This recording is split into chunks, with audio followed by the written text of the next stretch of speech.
All right, good morning, everyone. It is 9 a.m. sharp, so we'll go ahead and get started. Welcome to the Placer County Board of Supervisors meeting for Tuesday, February 11th. We will begin with a flag salute led by Supervisor Euler. Please join us.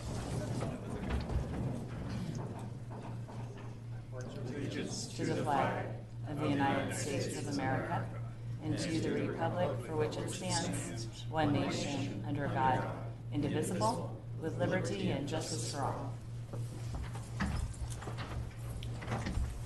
All right, let's move on to the consent agenda, and I'll have the clerk read the motion. All items on the consent agenda have been recommended for approval by the County Executive Department. All items will be approved as a single roll call vote. Anyone may ask to address consent items prior to the board taking action, and the item may be moved for discussion. All right, Todd? Yeah, Supervisors, the item 6A, the first item under consent, we'd like to move to next week. We have a couple specifically around just calendaring and revisions of dates. We want to make sure that those are appropriate as we've had further discussions. So I'd recommend that we pull that item and bring it back next week. All right, thank you. And anybody else want to pull an item? The 25th, I'm correct? sorry, the 25th. Correct. Nope. We are making some changes, but not that change. All right, anyone from the public like to remove an item from the consent agenda? All right, seeing none, we'll close public comment, and we'll take a motion, please. Absent. And a second from Wygant. Roll call, please. Wygant? Yes. Holmes? Yes. Euler? Gustafson? Aye. Gore? Yes. All right, motion carries. Thank you. Next, we'll move into public comment, and this is an opportunity for anyone to speak to the board about an item that is not on our agenda. So we'll start here in Auburn. Anybody like to come speak during public comment? All right, then we will move to Tahoe, and I see somebody coming up to the dais, and I can't see very well, so go ahead and introduce yourself, please. Thank you. Good morning, Ellie Waller for the record. Today I'm commenting on a recent La Lima developer-hosted meeting that was very disappointing to myself and the public. The presentation, all it did was tell us they're not going to build a hotel, that they're not considering because it's too expensive. They provided a chart. Not sure if the board has seen that. I'd be happy to send that in. With that said, the developer in the early stages of community engagement presented an entire proposal for the Ferrari properties, which included a hotel on the beach, another hotel across the street, commercial, relocation to Rite Aid, etc. Somewhere down the timeline, La Lima met with the county and a mitigated neg deck was approved for luxury condos on the beach. The community has been very vocal about the last prime beach location and still want a hotel. We're not sure why it came through as a mitigated neg deck. In July of 2019, the Planning Commission directed the developer to meet with the community. And again, they are still presenting luxury condos. As previously mentioned, the developer actually didn't show up. It was Brian Helm that met with the community. The meeting wasn't widely published. I thank county staff that attended to hear the same old proposal, and now knowing the community still wants a hotel. If the developer cannot meet financials for a hotel on the beach, then maybe it's time to reevaluate their ability to complete an entire phase town center project. We're looking forward to upcoming Planning Commission workshop before approval by the Planning Commission and then further recommendation to you. Thank you for the opportunity. Thank you. Anyone else in Tahoe? Yes, ma'am. Yeah, good morning, Supervisors. Ann Nichols, North Tahoe Preservation Alliance. Let's pray for snow. We need it badly up here. Anyway, not to beat a dead horse, but a little more on La Lima. We do have 1,000 signatures from locals about the desire to see the last prime lakefront spot in Kings Beach be developed with something other than condominiums. This requires a conditional use permit. So it isn't just a slam dunk that this is their right to do this. And we really hope that you will try to save the economy. Nothing has changed in that public meeting. They didn't do one thing different than they have been proposing. 10 luxury condos. They won't say what's happening with almost 100 TAUs. They say they might sell them. So they may just leave the area, or the town rather. Anyway, I hope you'll think about all this. Thank you. Thank you for your comments. All right. Looks like no one else, so we'll go ahead and close public comments. And we'll move to board member and county exec report. Let's see. Cindy, did you have something? I do have one quick item to update the board. I meant to mention this last meeting. In addition, obviously, to my roles and responsibilities here and the committees you've assigned me to, there's a new committee. Leave it to Tahoe. We always have new committees. The two secretaries of natural resources for both the state of California and Nevada have reconvened the Bi-State Transportation Committee. And that group I'm serving on, so does Peter Kratz with Department of Public Works, and Jamie Wright, who just arrived, she's in the audience as well, is serving on that from the TNT TMA. We are being convened to look at kind of the broader transportation issues of how people get to the basin. It's one thing to plan in the basin, but also to look at how people arrive in the basin. And both secretaries, both of California and Nevada, are very interested in that dialogue. So I just wanted to update the board that I'm serving on that, not as a county representative officially, but because I had been representing the business community and the Tahoe Fund the last time the committee met. So they asked me to stay engaged in that as well. And then also, I serve on the Tahoe Transportation District Board, which you're aware of. We've been having a number of meetings relative to what's called One Tahoe. One Tahoe is looking at ways to raise funds to solve transportation problems because of the different jurisdictional issues and having two states. It is not easy to raise money through either sales tax or any of the other typical self-help manners in which we would do that. So they are coming forward with a series of recommendations, and one of which is cordon pricing, which is a fancy way to me of saying tolls to enter the basin. And there's a lot of debate on that. Obviously, the business community is extremely concerned with what it's for, how it would work. And there's a lot of legislation that has to come through, but between that effort and the bi-state effort, I think we'll have a lot more coming forward, but I didn't want you to hear about that without knowing. You are represented on the TTD board with my appointment, and we'll stay very engaged and transparent on that process if it is to move forward. So just wanted to make sure you were aware of that. Hearing a lot from our business community of concerns about that, but also the reality of how do we raise transportation dollars to the significance we need to address the issues in the basin, and do it all the way around the basin, both states and jurisdictions, 5 counties, a lot of different moving parts within the Tahoe Basin. Well, thank you for the update and representing us. Not an easy issue to take care of. And Supervisor Euler. Yeah, I have a question on that. On the first one that you were talking about, the bi-state. Are they looking to actually set a membership of the committee? You know, it was really by invite only at the first time around. So no, they didn't set it. There was a lot of discussion at the last Tahoe Transportation District Board meeting because some of the other local jurisdictions don't have a representative, and it was clarified that I am not specific to Placer County, but as a role. Well, that's actually why I'm asking the question. Yeah. Because I'm wondering if they intend to continue down this road, if it doesn't make sense for our board to formally request representation and assign you that. Therefore, you are speaking on behalf of the Board of Supervisors when you're there.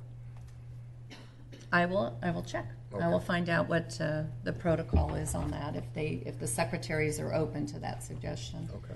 Or if they need some urgent. Or what direction they're going. I mean, if they just want to get together and open it up to the public, that's one thing. But if they actually want to establish a standing committee to address these kinds of issues, I'd rather have an our official representative. participation be more formalized. Okay.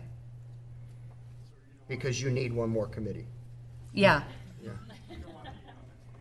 Me? Don't be the, I- yeah, I- I was I going to would- say, don't be the new kid I would be on the block uninvited here. within the first 15 minutes. Thank you.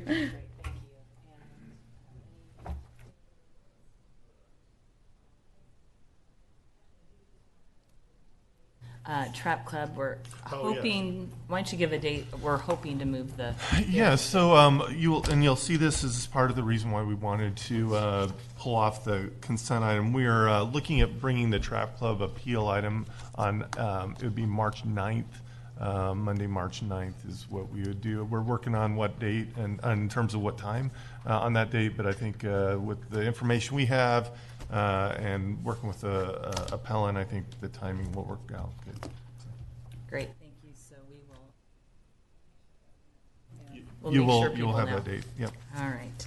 Let's see. So next we're going to move on to our timed items, which is the 9:10 timed item. It is a presentation on the Placer County Resource Conservation District 2019 activities. Good morning. Good morning, Honorable Chair, members of the board, Mr. Leopold and Ms. Schwab.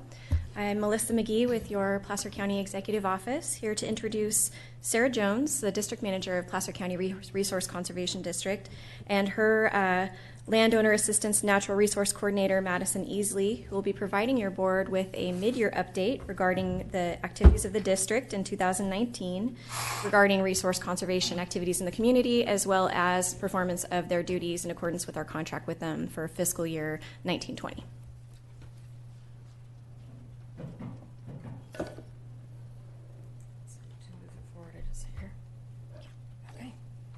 Good morning. Thank you for the opportunity to present to the Board of Supervisors. My name is Sarah Jones. I'm the new district manager for the Placer County RCD. I started in November of last year. This morning we're going to give you a presentation on the highlights of the work that we did in 2019 and some of what is coming up for 2020. In February of last year, RCD staff and board members worked with Solid Ground Consulting to conduct an assessment and planning retreat to assess our strategic vision and internal organization. For 2020, we will be implementing many of the recommendations made. One of our main goals is to increase our capacity by hiring a new project coordinator and acquiring an AmeriCorps intern later this year. We were part of the UC Cooperative Extension Climate Drought Workshop last February. We partner with them quite a bit, and we're looking to work with them to produce a prescribed burning workshop coming up in March, on March 26th.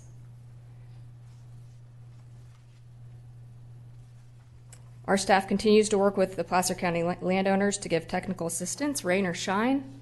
In 2019, we performed over 40 site visits involving soil health, forestry, range management, invasive species, erosion control, and irrigation management. Our primary partner with our landowner technical assistance program is the Natural Resources Conservation Service, or NRCS, through their EQIP program, Environmental Quality Incentives Program, and the Conservation Stewardship Program. One of our main focuses in 2019 was fuels reductions projects, and I know that you guys got an update on the Frost Hill project in the last presentation we gave 6 months ago. So the Frost Hill project is complete, and that was basically to help landowners mitigate the effects of bark beetle kill due to the drought. And there's some photos of that work being done on the ground. We also implemented a fuel break called the La Dorada Shaded Fuel Break. It was a 33-acre strategically based area to protect the community of Forest Hill. One of our main projects this year was the North Fork American River Shaded Fuel Break. It's a priority project in the state, signed by Governor Newsom, one of the 35 priority projects. It's actually a SPLAT. It's a strategically placed landscape area treatment that includes ecological restoration in addition to fuels reduction. And in collaboration with CAL FIRE, over 675 acres have been treated with hand thinning, mastication, chipping, and road rehabilitation. We hope the project will be complete by the end of March of this year. And it's a great example of a premier fuels reduction project in the state, so we're really proud of it. On this slide, you can, that's the North Fork American Shaded Fuel Break, some photos of the work that's been done out there. And then here's a photo. If you look at the photo on the left, you can see how dense the vegetation was and the treated area in the foreground. And then on the right side, you can see that it's pretty steep terrain, so there's been a lot of handwork out there. The Auburn shaded fuel break is currently happening on the ground. We're almost complete with 120 acres. It's mostly hand thinning and chipping. It's an understory fuels reduction project, and our partners include the Bureau of Reclamation, Auburn Fire Department, and State Parks, as Placer Rcd is the lead on that project. And we continue to engage with the community regarding fire prevention and preparedness by hosting and contributing to outreach events throughout Placer County. And here are a few of the ones that we participated in last year: the Insurance Commissioner Town Hall, the Newcastle Fire Preparedness Event, and the Colfax-Weimar Community Meeting. We also offer F-STEP classes, which is Fireline Safety Training and Education. We did our classes in 2019, and we're currently undertaking classes for 2020. And these classes allow private vendors within the region to become certified to support CAL FIRE and Forest Service during wildland fire suppression and mop-up. There's some other outreach events that we participated in 2019. There were filmings of Wilder Than Wild, and then we had booths at the Gold Country Fair, the Home and Spring Fall shows, and the Mandarin Festival.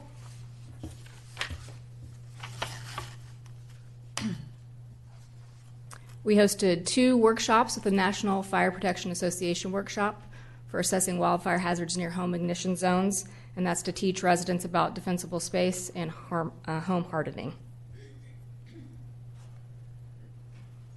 Along with the Nevada County RCD, we did a tour of the Rio Bravo biomass facility in Lincoln.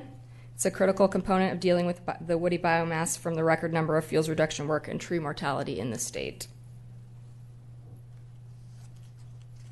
We did partner with Forest Hill Middle School and High School students and to create a living laboratory that can be utilized by both schools. And basically, we did 20 acres of mastication, and the kids came out and planted over 200 trees. And in the future, they're going to use those plots to do different activities with the kids.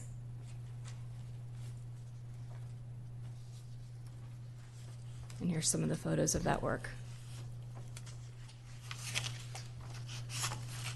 We did seedling giveaways in 2019, and we were able to provide over 6,000 landowners with seedlings to plant on their properties. Ag Day is an annual event where we reach out to the schools and teach them about natural resources and agriculture with hands-on activities, and we're really proud of that. It gives them interactive learning opportunities, and we partner with other agencies and organizations to provide a day of learning for the children. And then this is an event I'm sure some of you are familiar with, the annual Ag Tour. The focus in 2019 was labor issues impacting Placer County agriculture. The tour included site visits to a prescribed grazing location in Rockland, a mandarin orchard in Newcastle, and a plant nursery in Lincoln. And we are excited for this year's Ag Tour, and we'll keep you updated on the dates and theme for 2020. This is a SLUES event in Winters that our staff was able to attend, and we're looking to model this program this year to provide hands-on learning activities with kids out in the field. They do a lot of planting and vegetation management and just learning opportunities for the kids hands-on. The RCD, the Placer RCD Chipper program continues, and I've spoke with some of you briefly about the increase in demand that we've had this year over 2019 and 2018. In 2019, over 2,500 properties were treated. In 2018, it was about 1,500, so we've seen a big increase. In 2019, we were available to attain some new equipment, 2 tow-behind chippers, and a work truck. We got a new location and signed a 3-year lease at our chipper warehouse, and currently we're funded by a CAL FIRE grant and the cost share. We expect a 35% increase in demand for 2020, and we have recently developed a new website with an online request option, and we've submitted for another grant from CAL FIRE. We're hoping to continue the program past 2020. Currently, the funds are running low, so hopefully we'll get that grant in March. We've also increased the cost share for the landowner to help with the cost of the program. We are working with Placer County right now to to produce a new memorandum of understanding. So we look for your support, and we thank you for that. The Rcd Conference, I actually got to attend this. It was my second week on the job. That's a California Association of Resource Conservation Districts. And it's a great way for RCDs to network together, and it really highlights the great work that RCDs do in the state. And we did actually, the Placer RCD is proud to announce that we received the Conservation Star Award, and our board member Tom Weary was presented with an Outstanding Service Award. Upcoming work in 2020. We're going to continue our outreach to the community and schools through education, events like the Ag Tour and the other events that we've been doing annually. We're going to be implementing another shaded fuel break near the community of Applegate. That's a 150-acre fuel break. And we're looking to expand our agricultural landowner assistance by launching a Healthy Soils program in collaboration with the Carbon Cycle Institute to help ranchers and farmers develop carbon farm plans using NRCS standards. And we thank you again for your support. Wonderful. Thank you for the presentation, and welcome to your new role. Thank you. Great to have you here. Any comments from board members? Cindy? Thanks. I had a couple questions. Sure. And thanks for all the work you did. And 5th District, all those projects were involved. And so I had the opportunity to firsthand get out and look at all these projects that we've done on the fuel breaks, and I really appreciate those. And also participate in the Ag Tour, which was really interesting as well. So great work you do. One of the issues that I've heard from constituents is the delays that you had last year in getting the chipper program out to people's property. Some waited, they tell me, up to 3 months. And so I think in one of our meetings I had asked you, what more can we at the county do? Are you feel sufficiently equipped and staffed to respond to the needs that we're having at this point moving forward? One of the things that we're going to do this year that's different is instead of having 2 4-man crews, we're going to do 3 3-man crews, and hopefully that will alleviate some of those wait times. Or woman crews. Or woman crews, yes. Just saying. Yes, exactly. So we're hoping that the online request system will help with the administration efficiencies as well, and the new equipment will help hopefully get some more work done on the ground. But the demand has peaked quite a bit, so with that, there will be some longer wait times, but we would like to streamline the process and hopefully get people out there sooner. Yeah, I think when people know, the responses I've heard is they don't, obviously they prefer not to wait. If they have an idea it's coming and when it's coming, and part of the problem was they'd leave a voicemail on a recording, now you're going to have the online, maybe there's a way to give them an estimated time or some, when we'll be in your neighborhood. I know that's very effective up in the Tahoe area when the chipping crews are out and we know they're coming within a particular couple of weeks, then you don't take it into your own hands to pay additionally for someone to come and deal with it. It's coming. So I just lend those words. I know there's so much demand and concern, which is great. Our residents are really stepping forward and wanting to deal with their properties, but making sure we give them as many tools as possible would be. Yeah, I think, putting together some communication to let people know what the wait times are and being proactive in that outreach would be a big help. Thank you. Thank you. Thank you for the presentation. It's nice to see Madison Easley and George Alves here supporting, and Claudia Smith from the longtime board chair for that. The chipper program takes all the air out of the conversations that I've had, but to see all the projects you've got done is just phenomenal. And now you're going to have a project coordinator and the online service. So I think that's going to be really a great boost to help get these projects done and the chipper program up to speed. So I just want to thank you for this presentation. It was really, really fascinating. Thank you. Thank you. All right, thanks for the presentation. Appreciate that. So it looks like we're early for our 9:30 item. So, check for anybody from like that as comments. Anyone want to make comments about the presentation? Forgot about that part. You are welcome to. Okay, well, thank you for your great work. Now, since we're early, we will not move to our 9:30 timed item. We will move to our first department item, which is the Infill Infrastructure Grant Program Application Submittal. Good morning, Shauna. Good morning, Shauna Purvines, Community Development Resources Agency, and I'm here today to ask you to adopt a resolution authorizing the submittal of the Infill infrastructure grant, along with authorizing the agency director to sign any agreements and requirements to fulfill that grant should we be awarded. The funding would be used towards supporting housing at the Placer County Government Center, particularly in support of the Mercy Housing Project. I also have Jeff Riley here today from Mercy Housing, should you have any questions. All right. Any questions, comments? All right, we'll open this up to the public. And we'll close public comment. And it's just terrific to see that we would have an opportunity to apply for $4.5 million infrastructure grant. So we've got to take advantage of those opportunities when we can. Second. We have a motion by Holmes, second by Gustafson. And did she read the motion, or I'm going to have you read it? I'll read it. Adopt a resolution authorizing submittal of an Infill infrastructure grant program of 2019 application to the State of California Department of Housing and Community Development in an amount not to exceed $4.5 million for infrastructure improvements funding in support of infill housing new construction at the Placer County Government Center.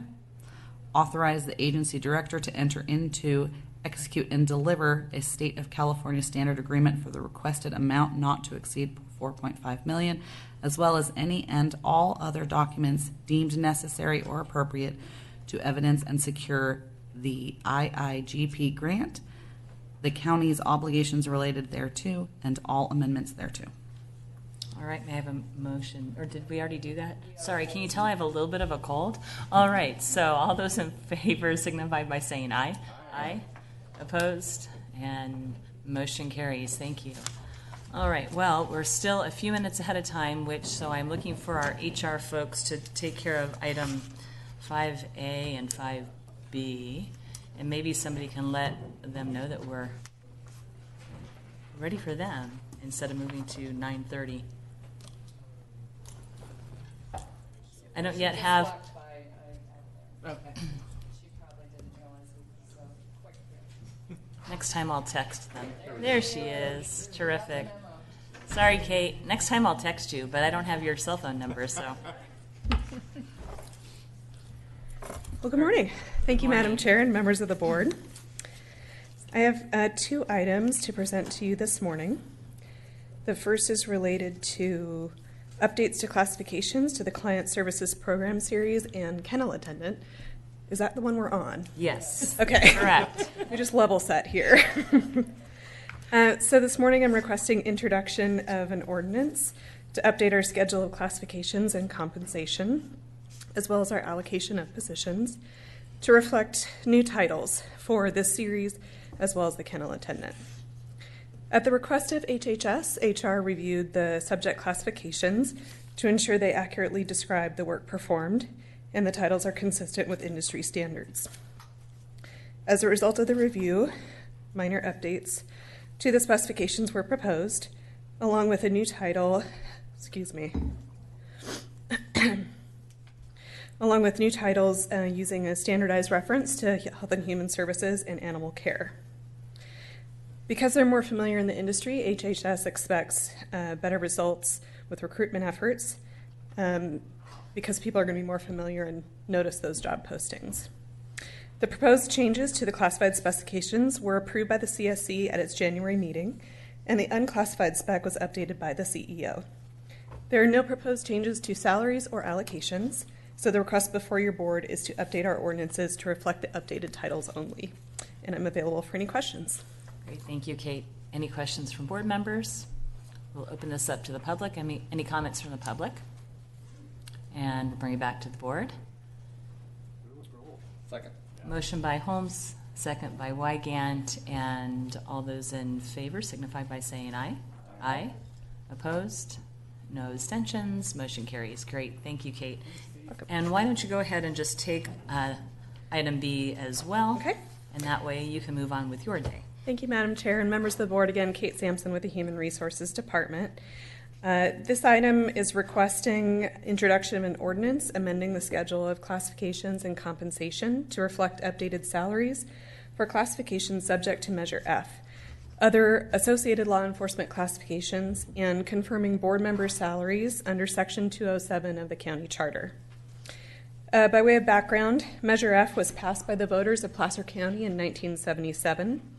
It requires setting salaries for specific peace officer classifications at the average for those comparable classes in the counties of El Dorado, Sacramento, and Nevada. This year, the average increase for the 6 classifications subject to Measure F is about 4.5%. Additionally, there are a number of associated law enforcement classifications that are impacted due to benchmarking, compaction, or negotiated agreement, and those are listed in both your staff report and the proposed ordinance.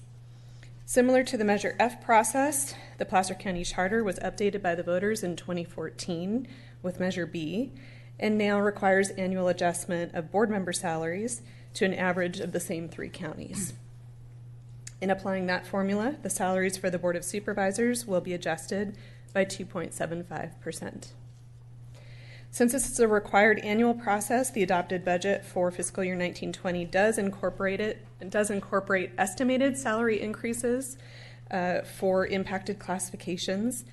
However, this year's salary increases do exceed, for the Measure F classifications, the salary increases do exceed the 3.5% estimated in the budget, and departments are expected to absorb any additional costs for the remainder of this fiscal year. Because these actions are required by votes of the people, there's minimal discretion to be exercised by your board. However, staff is requesting that you do introduce the ordinance to reflect the required salary adjustments, which, upon approval, will be effective February 1st, 2020. And I'm available for any questions. Thank you, Kate. Any questions from board members? We'll open this up to the public. Comments from the public, and we'll close public comment. Bring it back to the board. Move approval by. Oh, she'd like a roll call. So move approval by Gustafson, second by Euler. Roll call, please. Wygant? Yes. Holmes? Yes. Euler? Gustafson? Aye. Gore? Aye. Thank you. All right, now we will move on to. We'll move on to our next item. Before we do that, I'm going to pass this over to Supervisor Gustafson. Yes, I wanted to, on items number 2A, 1 through E, I need to recuse. My husband's firm, engineering firm, does some civil engineering on this project, so I need to recuse on that one. And then on item 3A, 1 through 4, I need to also recuse. He's involved in 2 of the 13 projects. So for transparency, just want to make sure people understand why I'm leaving the room and recusing on those items. All right, thank you, Cindy. Thank you. And so we'll now move on to item 2, which is, or 2A, Shaffer's Mill Planned Residential Development Project. Good morning. Good morning. Honorable Chair Gore and fellow Board of Supervisors, good morning. I'm Stacy Wydra, and I'm here today to present to you a request for a general plan amendment, a rezone, a vesting tentative map modification, and a conditional use permit modification for the Shaffer's Mill residential subdivision. To quickly get you oriented as to where the project site is located, it is located in the Martis Valley area and accessed via Highway 80 through Truckee, and you can take 267, and then you access the project off of Shaffer's Mill Road, which, I'm sorry, I don't think this is working. And so Shaffer's Mill is the yellow circle, and that's the general vicinity of the area. As I mentioned, it is located in the Martis Valley. Uniquely, it is very close to the town of Truckee, Nevada County, and Placer County boundary, and accessed directly off of Shaffer's Mill Road. The project has had a number of names to it. Some of you may be familiar with some or all. It was formally approved in 2004, named as Eaglewood. It was then later changed to Timberlake, and then changed to Shaffer's Mill, which it is named today. With that 2004 approval, they approved the Board of Supervisors approved a vesting tentative map, a conditional use permit for a 462-unit planned residential development, which consisted of both single-family residences and townhomes, and then an 18-hole golf course with associated uses and accessories with that, including a clubhouse for the residents of Shaffer's Mill, and also a 1.4-acre maintenance facility, on-site trails, etc. Excuse me. All of which were reviewed and evaluated environmentally through an environmental impact report. Since that 2004 approval, there has been some substantial conformances which have been approved by the planning director over the course of them developing the phases of the 462 units.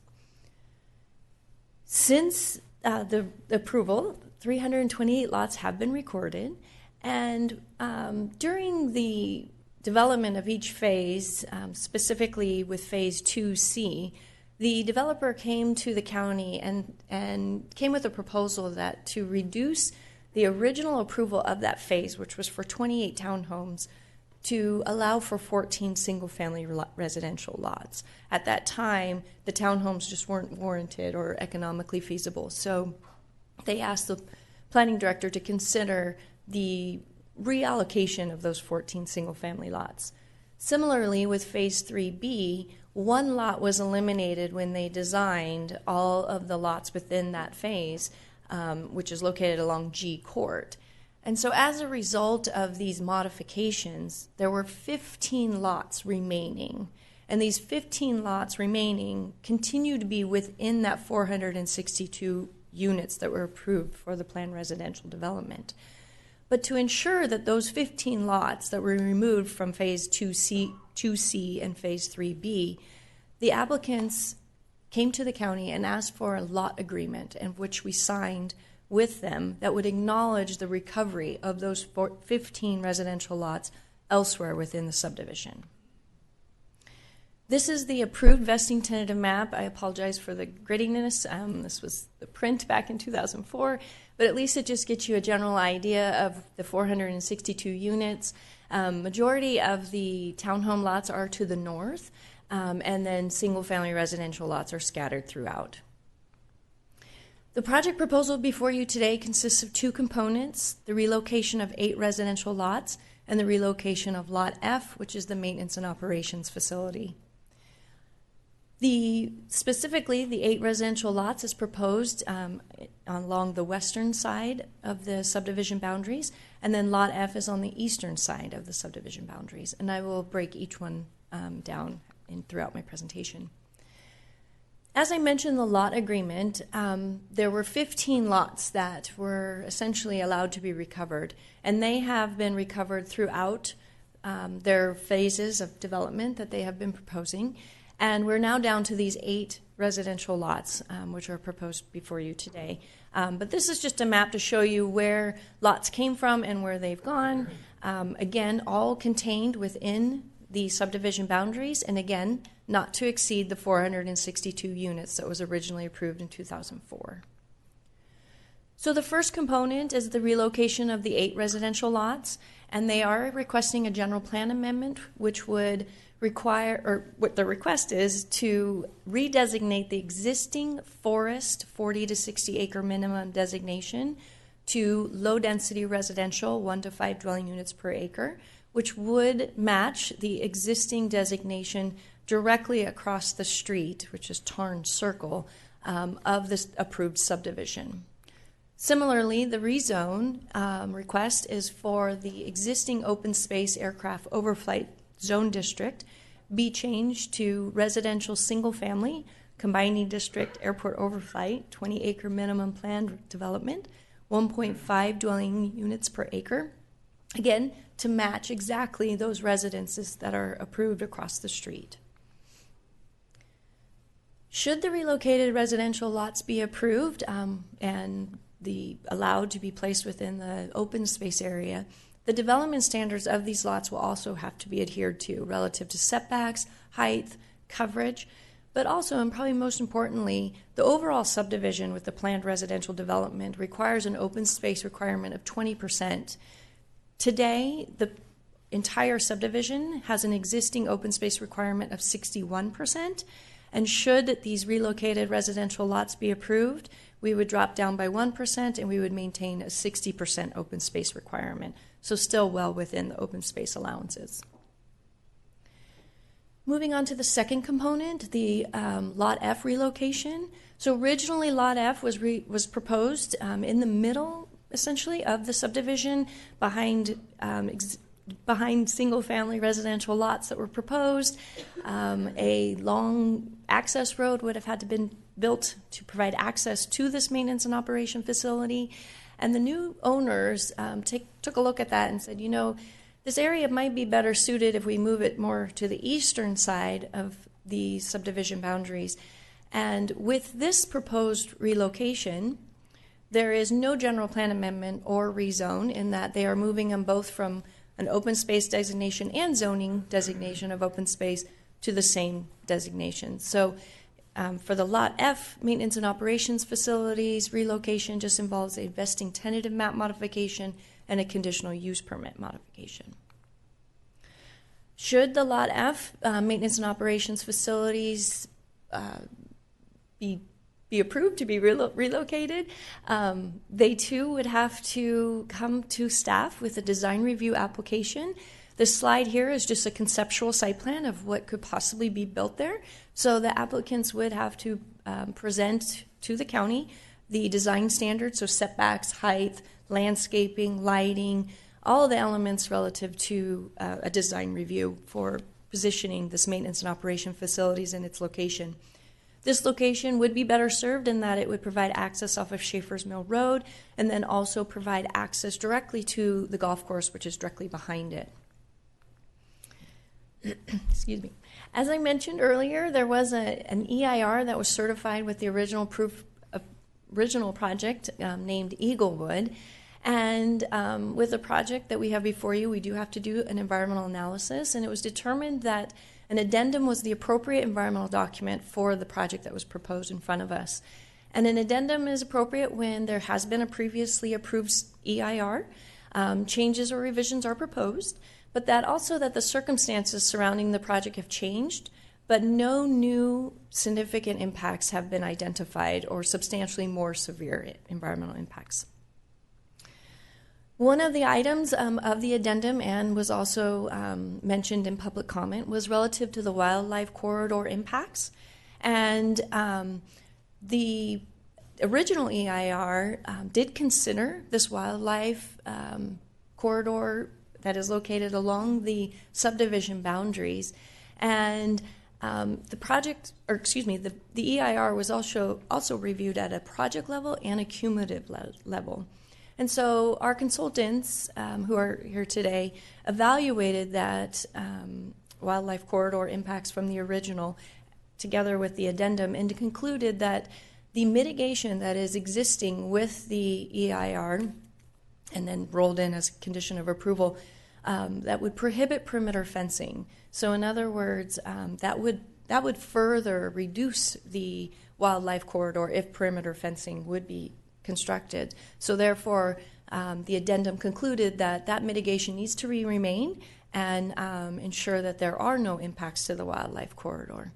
So those findings are contained in the addendum, and the conclusion of the overall addendum resulted in no new significant impacts would occur with the implementation of the project modifications, and that the findings of the certified EIR remain valid and no further environmental analysis is required. We did receive correspondence on the project, and one particular correspondence was relative to the affordable housing component. When the original approval in 2004, there were an affordable housing component required, and as such, and with this approved tentative map, the affordable housing was allocated in the affordable housing site that I have noted on this slide, and that's otherwise known as Lot A. And so as you can see, it's just located north of the proposed Lot F relocation. And in 2017, similar to that lot agreement I explained, a workforce housing agreement was also agreed upon between the developers and the county. And this workforce housing agreement included a number of things, but uniquely, it did modify it modified the type of affordable and employee housing units. So the original condition back in 2004 approved for a 48 affordable housing units and then 8 moderate townhome units. And with that agreement in 2017, the county recognized that affordable housing is in dire need. And so it was agreed upon by the applicant that they would lump both the 48 and 8 units into all 56 affordable employee units. So since that time, the final map for Lot A, which I showed on my previous slide, has been recorded. The design review application, which was required for the design of those buildings of the affordable housing, has been approved.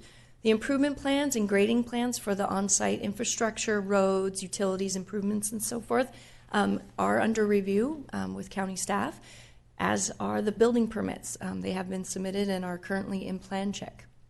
And the developer anticipates at least getting that groundwork done, so the improvement plan, infrastructure, road improvements and such, in June or July of this year. Additional details relative to the affordable housing component, funding has been secured, and per that workforce housing agreement I just mentioned, there is a clause in there that they do have to commence construction by September of 2021. So right now we're on a good path, about a year ahead of schedule, and should something go south, that land, that 5 acres of land of Lot A, would be reverted back to the county if the developer fails to construct. Additional correspondence was received from the Truckee Tahoe Airport Land Use Commission, basically conditioning the project that it continues to comply with the Tahoe Airport Land Use Compatibility Plan.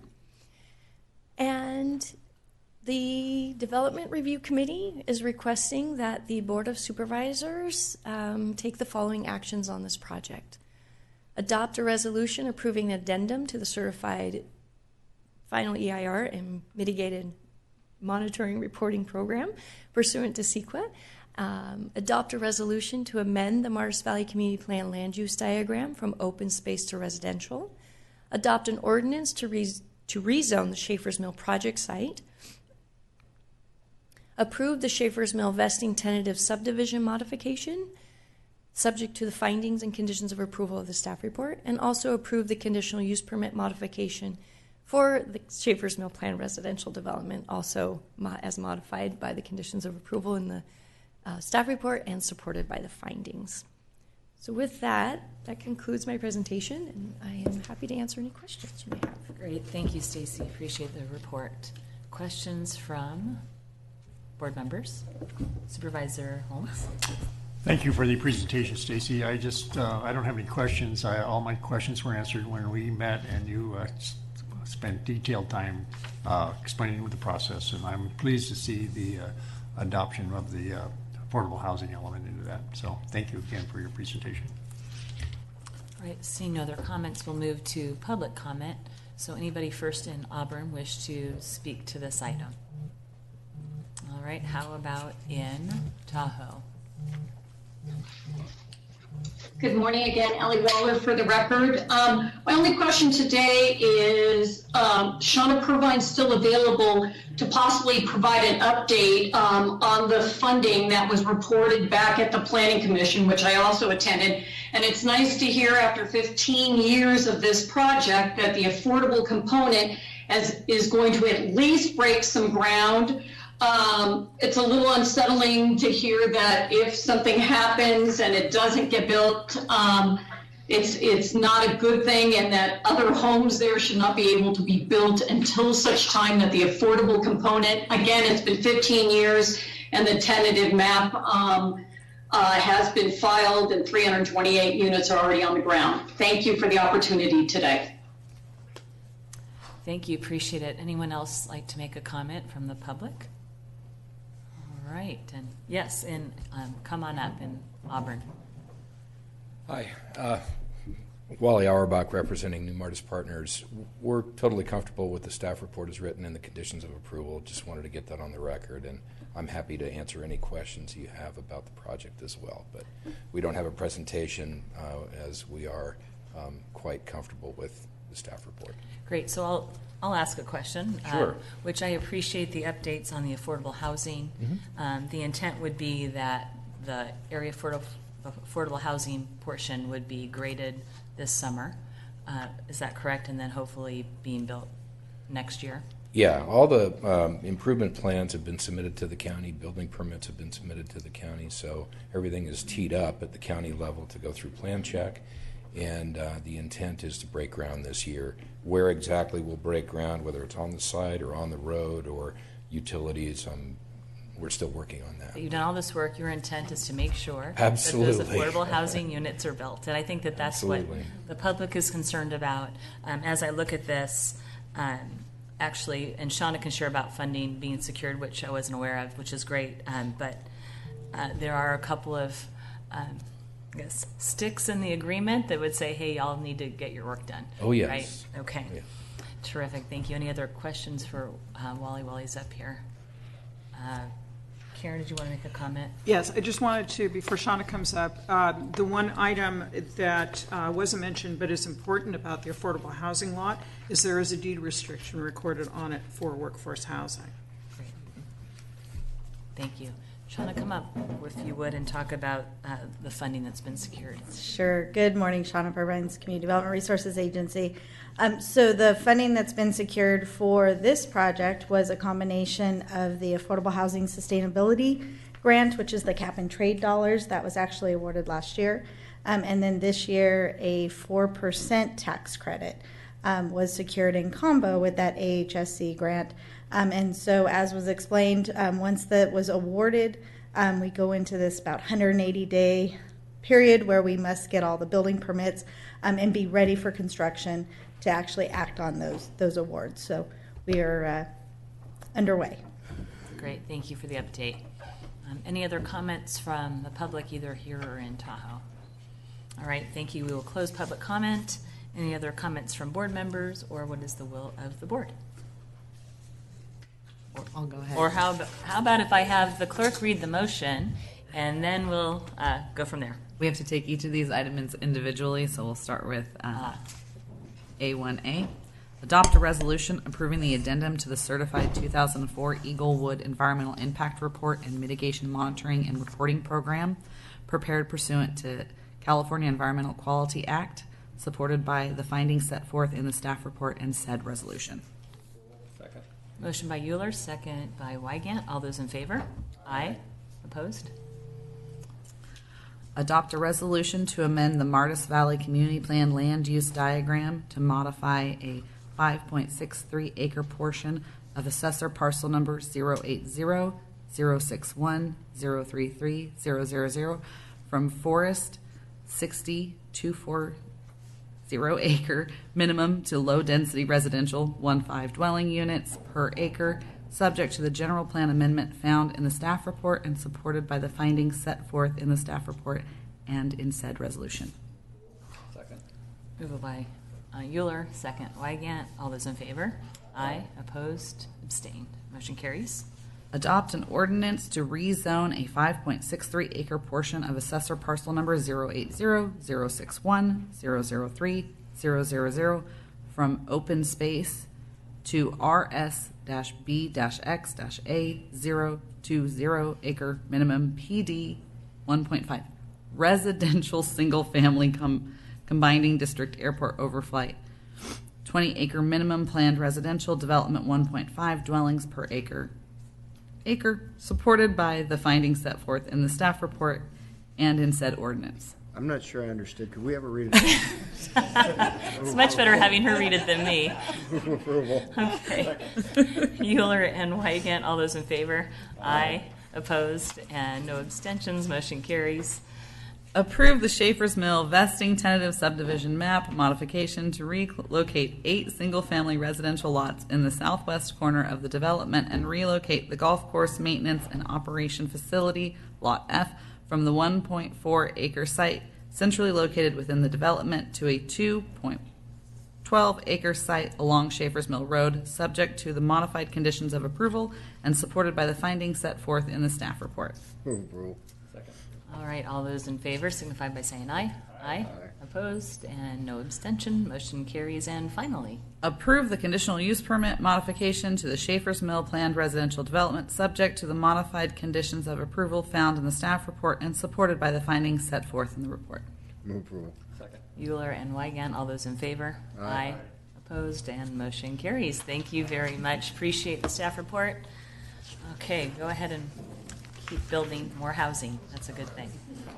All right, we'll move on to our 9:50 timed item, which is the Capital Projects Advisory Committee, the fiscal year 2019-20 capital project recommendations. Good morning. Good morning, Madam Chair, members of the board. Erin Casey here with the County Executive Office to present this item to you today. I'd like to start off by thanking the Resort Association for their partnership as co-chair to the county for this CAP committee, as well as the CAP committee members. Some are here today, and then those who participated in our program as applicants this past year. I'm going to cover in the presentation today a brief overview of the CAP committee, the grant review process, give you an idea of what the timeline and schedule was this past fall, discuss in more detail the Tourism Master Plan funding gap. I discussed this with your board in a previous presentation on the Resort Association's multi-year agreement. I want to cover it in a little bit more detail today. I believe it's important to this discussion. I'd also like to cover with you the CAP committee recommended projects, and then also cover an alternative recommendation that staff has worked with the Resort Association to develop, and then finally board action.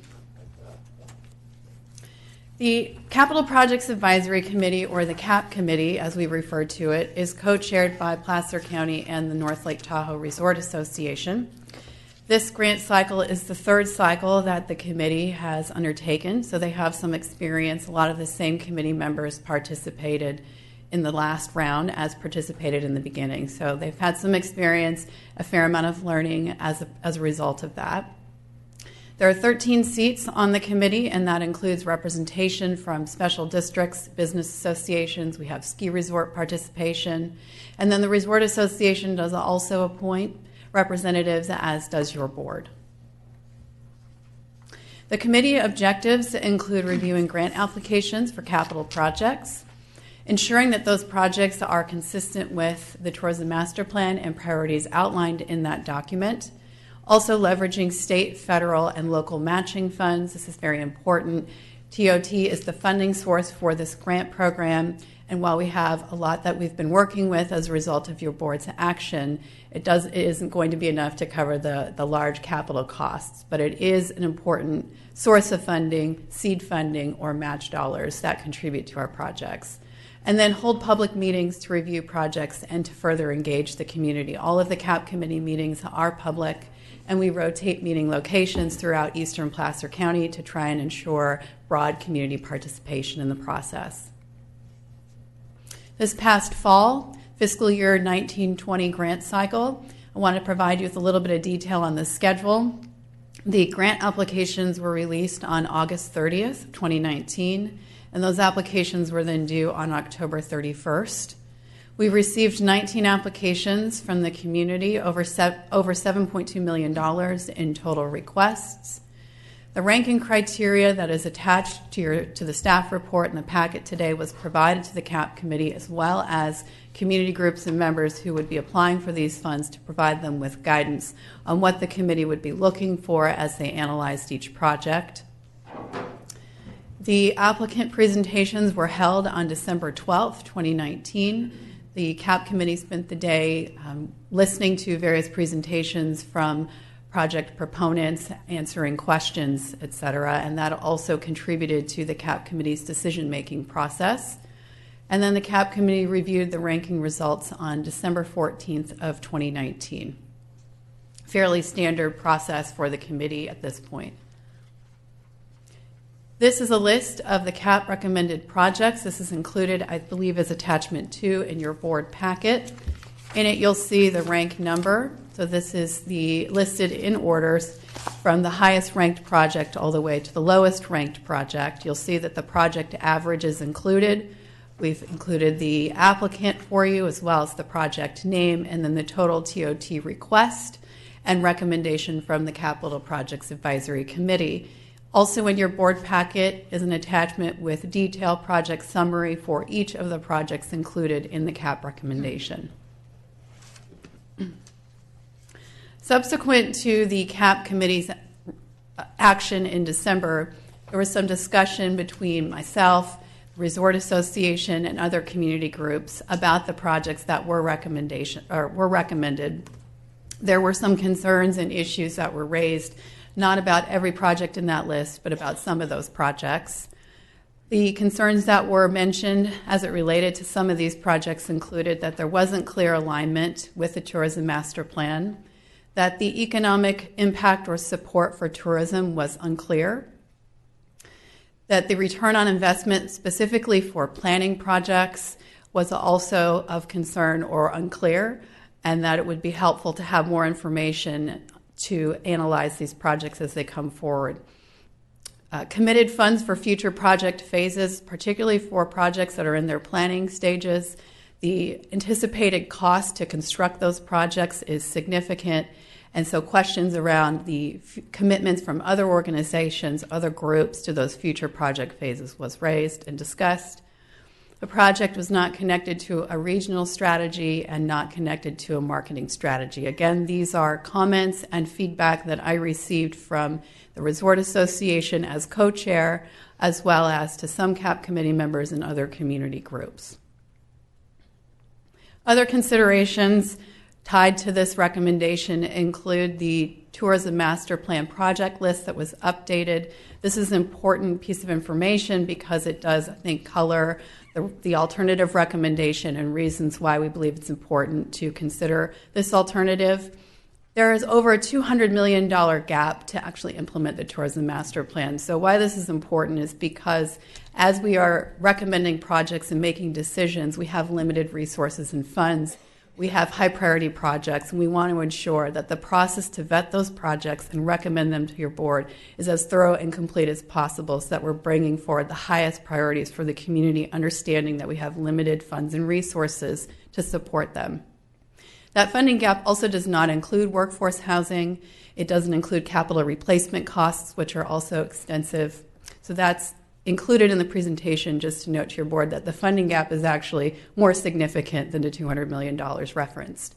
The 2% North Lake Tahoe TOT does expire in 2022. I bring this up because it will be important to continue the community conversation around priorities with transient occupancy tax and allocation of those funds to projects.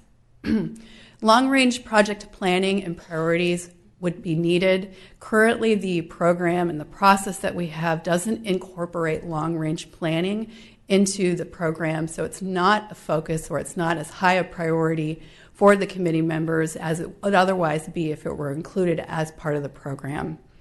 And then the consideration of future capital needs that are not included in the existing program.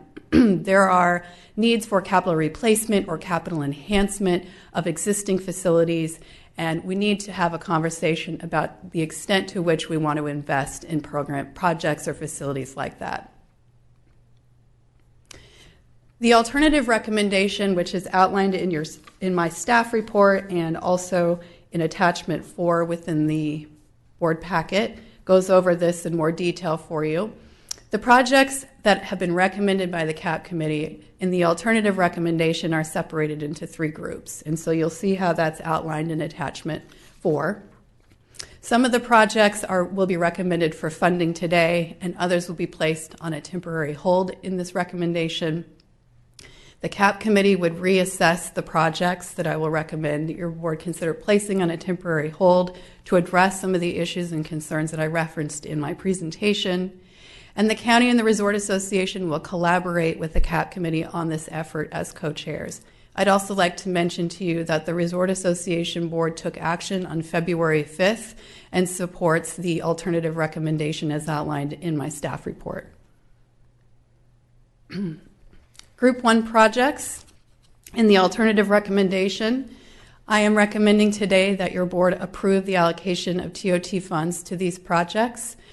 These projects are all high-ranked projects. They're trail projects, very clear Tier 1 projects, and no issues have been raised regarding any of these projects.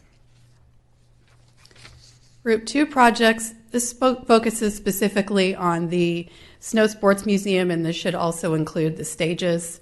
Both projects are in planning phases. Your board has supported these projects for over a 10-year period of time. They have come back multiple times with requests through that phase, and so trying to figure out a better way to assess, to incorporate benchmarks, milestones into the contracts so that it's clear to the CAP committee and your board what the applicant is expected to do, how to demonstrate the deliverables on that investment will be important. So in order to address those concerns, what I have included in the alternative recommendation are some additional items that we could incorporate in the contract between the stages at North Star as well as the Snow Sports Museum. That would include some more detailed reporting, and I'll also mention that I have talked with both organizations about what I'm discussing with your board today. There are representatives here too, so they could speak to their perspective on this feedback, or on these recommendations. The annual presentation, there would be one to the Resort Association, the CAP, perhaps to your board, so that we can keep everyone educated and informed on what's actually happening with the projects, what the progress is, what the status of that project may be. Also, consideration that your board could appoint an advisory board member to both of the nonprofit boards. These organizations and projects are a bit different from some of the other nonprofits that we've worked with in that they are grassroots efforts, they are boards that have been formed around a vision for a project. They don't necessarily have existing operations, but they have a very strong partnership with Placer County, and so looking for ways to make that partnership stronger, to streamline communication. This is one idea that we had come up with that we thought could be a way to solve for some of that and ensure that the county and both organizations are working in partnership together and that communication is clear, streamlined, etc. More clear deliverables and benchmarks that would be tied to the payment allocation, and then report on committed funds for future phases of a project. It isn't uncommon in my experience working for nonprofits and on grants for a funder to ask for you to demonstrate the future commitments to a project phase to that funder. And so that's something that we could also do to instill a bit more confidence that would be additional support for a project once it works its way out of the planning and environmental review phase.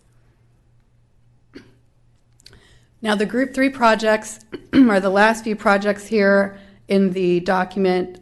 These are projects that I would recommend that your board place on a temporary hold. After that takes place, the CAP committee will request information from the applicants to address issues. So the issues that I've mentioned to you were primarily focused on these last projects in Group 3. The CAP committee would review that information and it may amend its recommendation to your board based on that analysis. That recommendation from the CAP committee would also be reviewed by the North Lake Tahoe Resort Association's board, and then the co-chairs would bring that CAP recommendation back to your board. I think it's important to talk about the timeline here. If the alternative recommendation is approved by your board today, the CAP committee would request the information needed at the February meeting later this month. The CAP committee would take time to reassess those projects with that information and complete that review by April of this year and take action by that point to recommend or amend its recommendation. The CAP committee recommendation would then be presented to the Resort Association board in May 2020. That would give them an opportunity to also weigh in. And then the co-chairs would bring the final recommendation to your board by June 2020. I will say that while I understand this is a delay, potential delay for some of the project applicants, this schedule is not inconsistent with previous years. In fact, we're ahead of schedule this year. And so the final recommendation that I would be bringing to your board for the remaining projects is consistent with previous year's timelines. Also, I want to mention some long-term action steps. I think that what's come out of discussion here are issues that we can resolve in the short term, but from that there are certainly some long-term issues that we need to work through as a community, and I wanted to point those out to you. One would be potential change to the project criteria. Really, the ranking sheet needs to be reviewed, and we may need to add or modify it slightly to count or address some of these issues. Also, updating the tourism master plan. This is something that we've talked with your board about. The last time it was updated was in 2015. Things have changed since then. We have housing that comes up a fair amount, and I will tell you with our agencies, special district partners, the need for funds to support capital replacement or enhancing amenities in the community is important to talk about. Maintenance of our facilities also comes up a fair amount, and that is not addressed in a clear way in the master plan, which makes it difficult to make decisions and recommendations to your board without that clarity. The process should absolutely include the discussion about capital projects, housing, and maintenance. It should provide clear guidance on investment in the new infrastructure versus capital replacement. So to what extent do we want to fund new infrastructure? To what extent do we want to fund capital replacement, and what types of facilities do we want to fund that replacement for? Also, a policy to reserve TOT for future capital needs should be developed and considered. That isn't something that we have in place today. We do know that the capital needs will be there in the future, particularly for a lot of our trail projects. We are in the planning phase, environmental review phase for those projects now. It will be important to ensure that we have funds to actually construct those once we have completed those phases. And then finally, the partnership model between the county and the nonprofit organizations should be evaluated.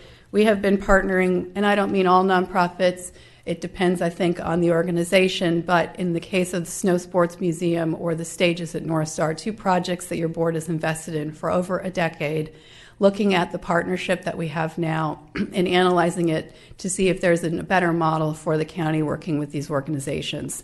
That's a further discussion for us to have. We've started the conversations now, but think there's probably different ways your board could consider partnering and more clearly defining what that partnership means, so that when we bring forward these projects to your board, you understand in the long term what the needs will be. And same for the nonprofit organizations, understanding what the county's commitment is to their projects. With that, I'll conclude my remarks and answer any questions that your board may have. Thank you. Thank you, Erin. Appreciate it. All right. Comments from board members. Supervisor Euler. Yeah. Well, first of all, your presentation may not have included it, but the printed slide did mention the stages. Yes. Position, so I just wanted you to know. Yeah, thank you. Yes. On the printed one. Speaking more, I guess, in terms of the policy portion, the idea of the board having representation on the boards of these various organizations. I don't know. I wouldn't want us to necessarily insert ourselves where we weren't welcome. Mm-hmm. But I think if these nonprofits feel that having representation from somebody in the county with particular expertise in what it is they are trying to ultimately offer makes sense, then we would certainly consider it. So I'd want it to be on an invitation basis, not on an assertion basis. Thank you. Thank you. Other comments, questions? Okay, then let's go ahead and open this up to the public. We'll start here in Auburn, so come on up, those of you who have public comment.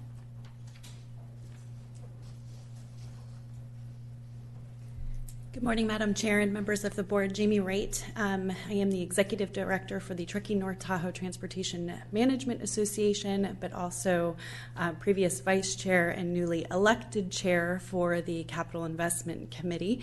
I commend staff for the process and the recommendation of number 2 to the Board of Supervisors. I think we've heard some concerns in the community, and I think when we can take a step back and be transparent in doing that and really make sure that we have the right process in place, that is a good thing to do. So again, I totally support as a member of the committee recommendation number 2 to your board, allowing us to kind of reevaluate those projects and the concerns presented to staff. Thank you. Thank you. Come on up here in Auburn. Anybody else in Auburn? Yeah, come on up. And then we'll take Tahoe City after Auburn. I've got somebody right here in Auburn. Thank you. I appreciate it. Thank you. Keith Vode, Chair of the Tahoe Regional Arts Foundation and the Stages Project. Erin and I have talked about her recommendations, and I appreciate Mr. Euler's comments about being invited rather than inserting yourself. We recommend anyone and everyone to help us get this project finished. We have, as I commented to Erin, we would encourage more participation between our two groups, and recommended to her that our board only meets quarterly. And I think it would be a greater advantage if she and I and some of our board members could meet on a more regular basis, maybe bi-monthly or monthly. We have a great project. We've got a great board. We're making great progress. Our fundraising is kicking into high gear. We've got a special event this weekend with several individuals who have indicated support for our project financially.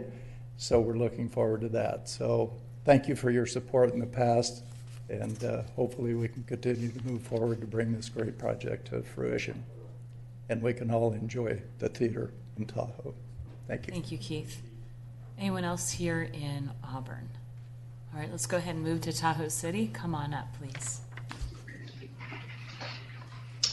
Good morning, Madam Chair, County Supervisors. Jeffrey Hintz, CEO of the North Lake Tahoe Resort Association. I want to commend Erin Casey on the amazing job that she did on her presentation and the hard work that she's put into this CAP program.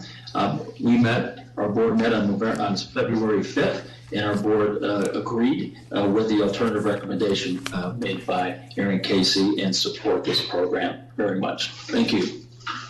Thank you. Good morning, Ellie Waller for the record. I just want to comment on the two Group 2, as mentioned, the Sports Museum and the stages. For future presentations, it would be nice to know how much the county and other special districts like the airport have already committed and provided to both those projects over the 10 years, just so you know how much has already been committed by the county. And I too want to commend Erin Casey on her presentation, the comprehensiveness of it, and the alternative recommendations. Thank you.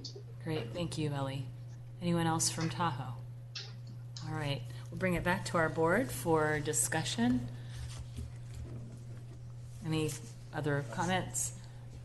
I'd like to just, a couple of things. One, I really appreciate the willingness to look at these projects. They're terrific to have. Sometimes when I've served on grants committees, and sometimes when you've got lots of money, you want to give all the money away, which is terrific, and we're so fortunate to have these TOT funds to reinvest in our community. I do think it's really important to look at, do they match, do some of these projects match what the priorities are for the TMP? So I appreciate us going back and taking a look at those and just the work that we're doing with our community. I also think it's really important that with our nonprofit partners that we do work with them closely so that we can make sure these projects get to fruition. Yep. We're spending money for some great projects, but we have to make sure that they get to the finish line. So I commend the CAP committee for being willing to take a look at these again and really making sure that we utilize our dollars appropriately, and if it means that we carry dollars over to the next year, there are plenty of projects that need to be funded. Absolutely. All right, so with that, I will have any other comments. I will have the clerk read the individual motions. Well, I think before, because we have an alternative recommendation. We had the original recommendation. Yes. So I would just voice my support for the alternative recommendation. And so we might want to get consensus among our board so that she knows what she's reading. I concur, and just want to thank Erin for all the work you've been grappling with the finance background. I guess as we drill down, hopefully, into revisiting exactly what our policies and the county's strategy should be with these monies.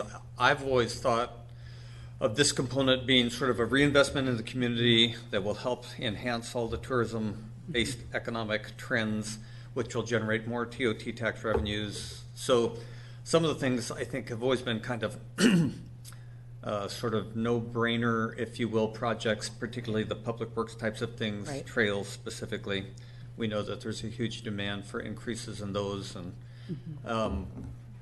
but I'm thinking of some kind of a matrix whereby we're looking at the request, the amount of monies that the total project that will cost, the strategy by which that gap would be financed. I think Yes. you noted earlier, there's like 2% of the money is available from us Right. to provide the full investment over time.